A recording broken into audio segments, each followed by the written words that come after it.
अस्सलाम वालेकुम नाजरीन, मैं हूं हुरैन फातिमा और आप देख रहे हैं हिमायती news HD channel.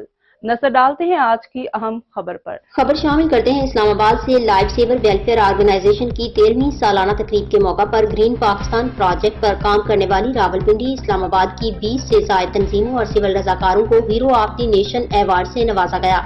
Aamir Rafiq अराइया ने कहा है कि वो अपनी और टीम की तरफ से president life saver Waseem Ali Malik साहब और उनकी टीम, फॉरेस्ट डिपार्टमेंट के अफसरान, रेस्क्यू 1112 और सिविल सोसाइटी पाकिस्तान के डॉक्टर अब्दुल्ला खलील समेत इन तमाम अफराद का शुक्रिया अदा करते हुए कहा, जिन्होंने इंसानियत के लिए हमारी रजाकाराना खिदमत को सराहा और हमें इज्जत बख्शी।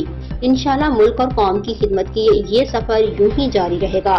मजीद खबरों और अपडेट से बाखबर रहने के लिए देखते रहें हिमायती न्यूज HD चैनल।